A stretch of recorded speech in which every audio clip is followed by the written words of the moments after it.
Hello, this is Gary Auden. Welcome to this EDUcast, Scalable Execution, Tactics for a Killer Business Strategy. This is brought to you by VoIP Innovations and Telecom Reseller. With me today is Jason Taplesai. He's president of VoIP Innovations, and we've done EDUcast in the past, and this is Gary Auden. And one of the things I'd like to point out to you is this is a continuation of a series we've done with VoIP Innovations. You might be interested in the previous EDUcast, Dominating Your Industry, all right, which is also talking about strategy as well. So let's discuss what we're going to discuss today. What is scalable execution?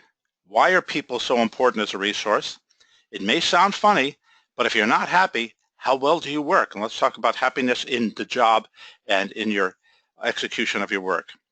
What makes employees happy? How do you align your company to set things up?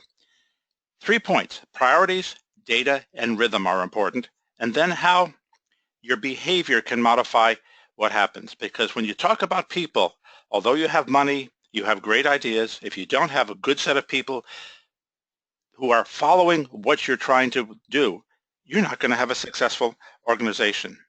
So Jason, let's start off with a people question first. Well, Gary, I want to first say thank you for having me on again. We really enjoy doing these. It's a good partnership. We always put people first, and we say, building an efficient execution begins with hiring the right people. Your people should always come first in any organization, and the one key is that, or the several keys, is people must match your company's belief and core values. Here at VoIP Innovations, we hire people around their beliefs and core values rather than skill sets in most areas, except for your accountants and legal people. And we find that we can train them skills, but you can't train somebody or change their values and beliefs. Hiring A players is key to building a sustainable and profitable business. It's called top grading, where you get rid of C players or lower, or B players or lower, and you replace them with A or potential A players. And if you put your business full of A players, you'll move and grow faster. Putting the right people in the right seat of the bus is paramount. If you listen to any of Jim Collins' books, he always says a good 10x leader puts the right people in the right seat of the bus. And then, as we said earlier, top grading is the continual improvement of your people until you have only A players. And then it's important to note, people think this is your internal employees, but this it can also be your external people, so your vendors, your customers, your investors, partners, and advisors. So you want to make sure you partner with the right people that align with your values and beliefs.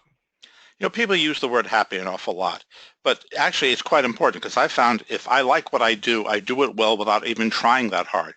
What makes people happy? And it is kind of a silly question, and when it's in the slide, you say, well, geez, why is that in there? But it really comes down to just asking yourself, are you happy? And it's not some inner peace that you find or need to find. It's really a straightforward question. Do you like going to work? We've all been at jobs where we don't like to go every day. And at least for me, I've been in jobs where I love it, what I do today, and I can't wait to get there for the next day. So if you're not happy, there's a reason why, and your employees are the same way. If they're not happy and miserable, as a leader, it's our job to figure out why and to change that.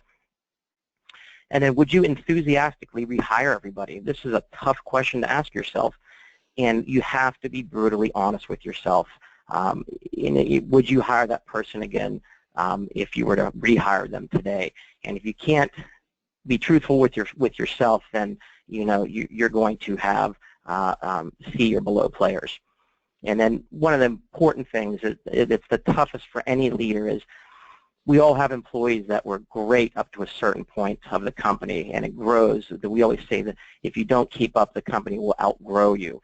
And so it's tough to really be honest about prior relationships that you've outgrown, people that you really like and trust. However, they don't quite aren't keeping up with the company. And sometimes putting them on a different seat in the bus is the answer. Sometimes they have to be removed from the bus. You've used the word happy, and a lot of people think money should make them happy. But I found that people who aren't happy in their work find someplace else to be happy, and they're not as productive at work. So what are the things that make us happy? That's great. I like that. And you're absolutely right. They will go and find somewhere else that makes them happy. And everybody thinks, if you ask employee employers, they will tell you money is what makes people happy. If you ask employees, this list right here on this slide is the answers they got. And this came from the Inc. 500 magazine. And the number one is fulfillment. We want to be fulfilled at work. There's an old saying, or it's actually a truth, that if you make more than $72,000 a year, say you make $1.5 million, you're no happier than somebody who makes $72,000 a year, because it's Maslow's hierarchy of you have all your basic needs covered. But the reverse is not the same. Lower you go below 72,000 is a direct reflection of how unhappy you will be. So fulfillment is very important. Inclusion, we all like to be included in the loop and know what's going on. When you keep your employees, treat them like mushrooms, you keep them in the dark and feed them the S word, then you're going to get some pretty unhappy employees. And to Gary's point, they'll go somewhere else to find inclusion. And then the third one, I'll go over the top three because these are really the three that I try to abide by with my employees. But recognition, it's so easy just to say, hey, you know what, you did a really great job, and if you do it one-on-one, that's fine. We find that if you do it in front of their peers, it goes a lot further. And as you can kind of see down through there, the last one on the list is compensation. So all us employers out there, we're wrong. If we probably reversed our list, we'd probably have the right list. Now, one of the things that you brought up in a previous conversation is this checklist from one of the Rockefellers. Who created this checklist and why is it so important? Yeah, John D. Rockefeller. This was his back in the day. He basically, well, actually, the Habits Checklist was, this is Vern Harnish. Vern Harnish wrote the Rockefeller Habits Checklist, but those habits came from Rockefeller himself.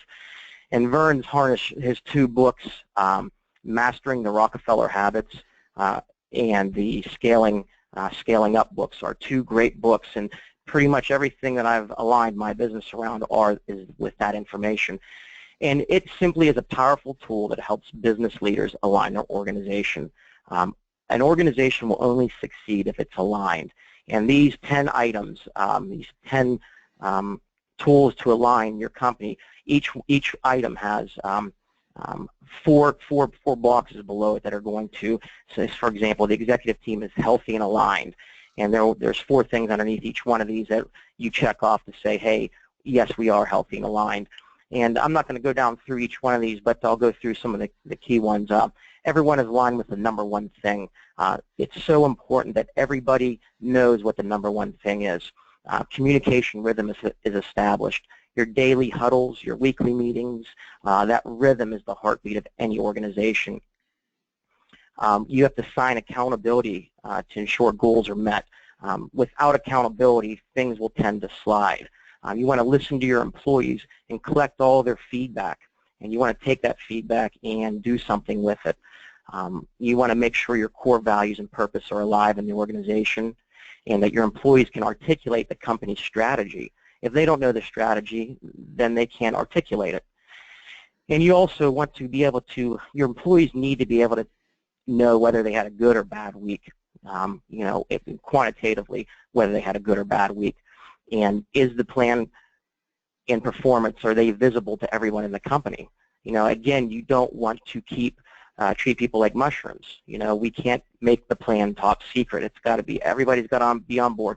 Everybody has to buy in. Everybody's got to be kept in the loop. You have 3 words on the next slide. Now, I get the first one, priority, but I'm not sure what you mean by data and rhythm. Right, priorities, they're setting the number one priority. We all get that, and I love Stephen Covey's. He always said the main thing is to keep the main thing the main thing.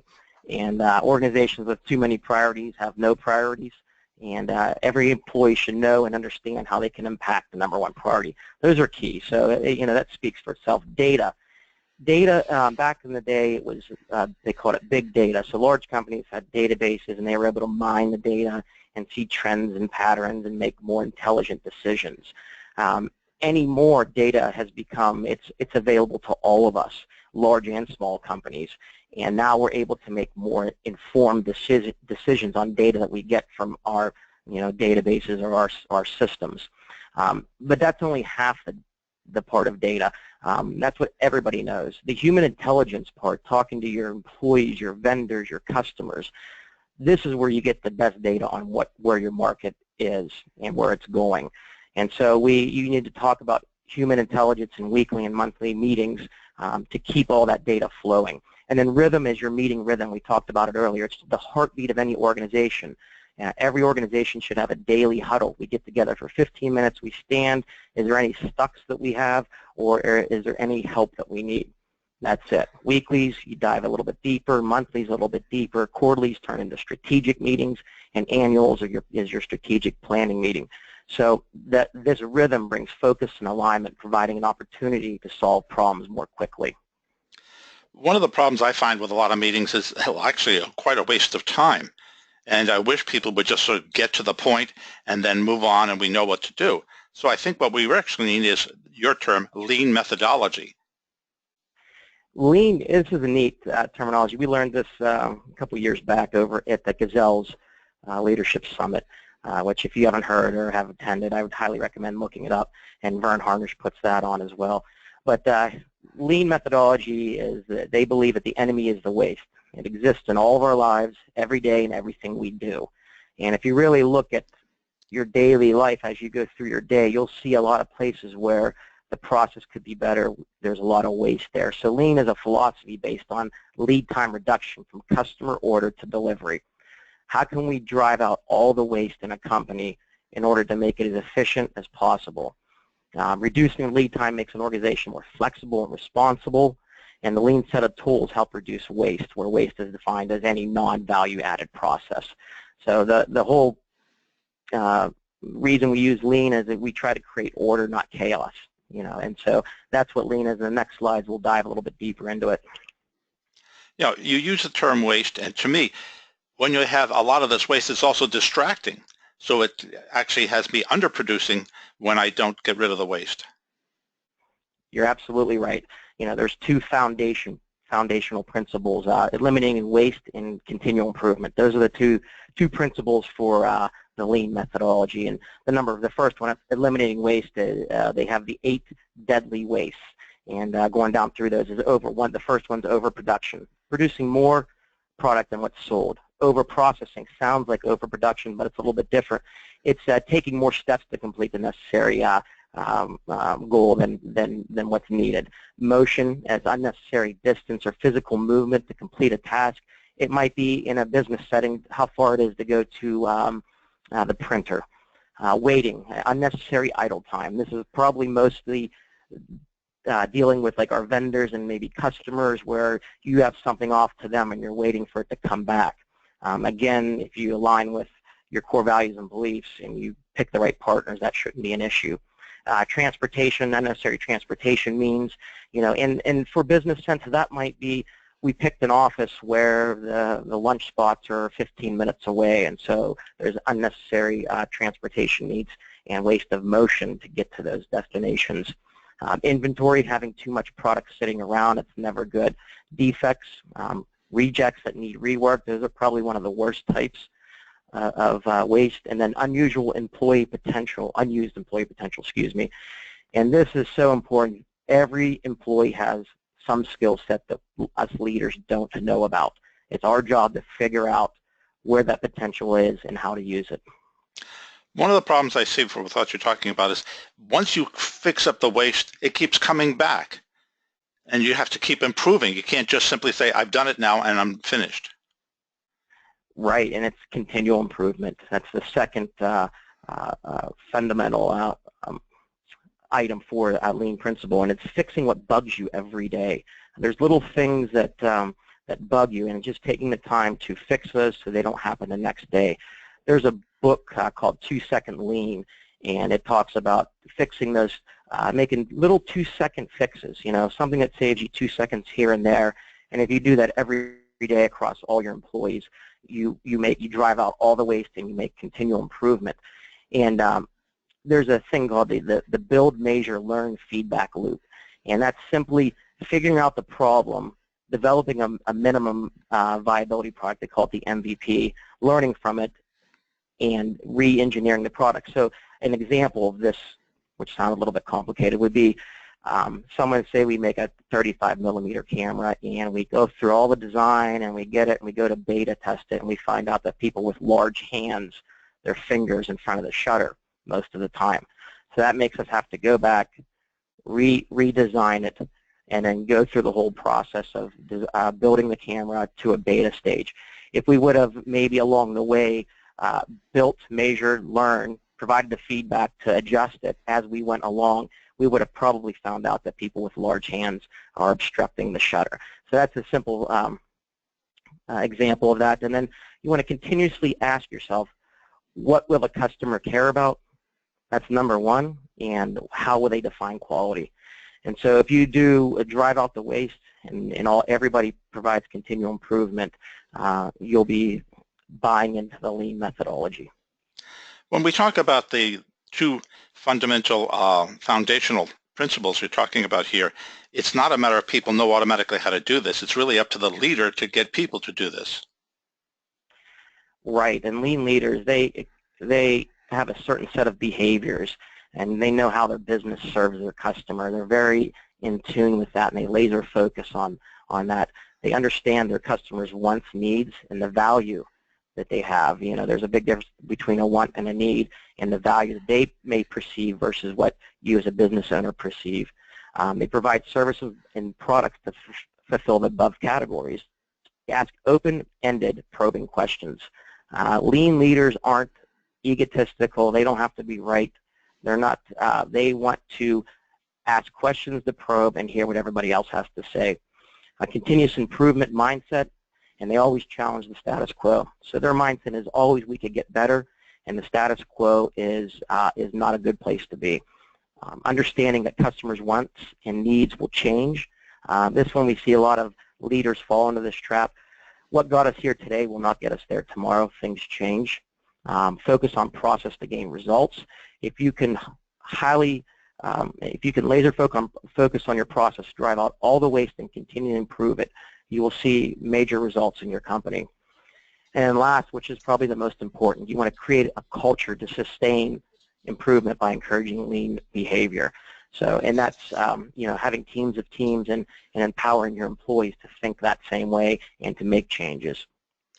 You know, this is all great, but you know, people don't realize there's a whole bunch of penalties if you don't do this. You get demoralized people. That's one of the big ones. You know, you'll make A players C players, and you'll make C players D players. You'll have a bunch of unhappy employees, and we talked about how being unhappy, none of us likes to go to work for 8 to however many hours we work every week and be unhappy. And you're going to have a non-aligned company. If your company's not aligned, you're not going to win. If you're competing against a company that is aligned, they're going to eat your lunch. No company rhythm. Your chances are you will have no company rhythm, which means no communication, which means you have a bunch of people doing their own thing, and chances are you'll have no number one priority. And so everybody, I consider that like, think of a big rock, and everybody's pushing on all around the outside of the rock instead of everybody being on one side of the rock pushing. And then you'll have no data, and you'll have a ton of wastefulness. What I'd like to point out to people is Jason has gone beyond just talking about this. He's actually created an ebook, which is well worth getting a copy of. And he has an ebook in his previous one, the one we talked about strategies and become important in your business. Now, VoIP Innovations is a company that runs with the thought process that Jason went through. And if you notice here, they've garnered a number of awards year after year after year. So the point I'd like to make here is apply what Jason's talked about, because it will produce results. Jason has something called the VoIP University. What is this university, please? It's just a simple place where we write a lot of content, and it's not as wrapped around VoIP innovations. It's wrapped around our industry, and we have blogs, videos, white papers, ebooks, podcasts, EDUcasts, and it's a place where you can go and you can learn about the industry if you're looking to know something specific about maybe number porting or you know, call quality.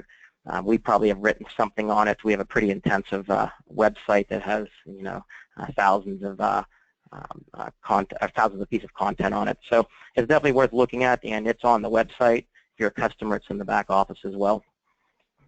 Now, besides that website, here are half a dozen more places you might go to get more information about what Jason has talked about and about VoIP Innovations and what it offers.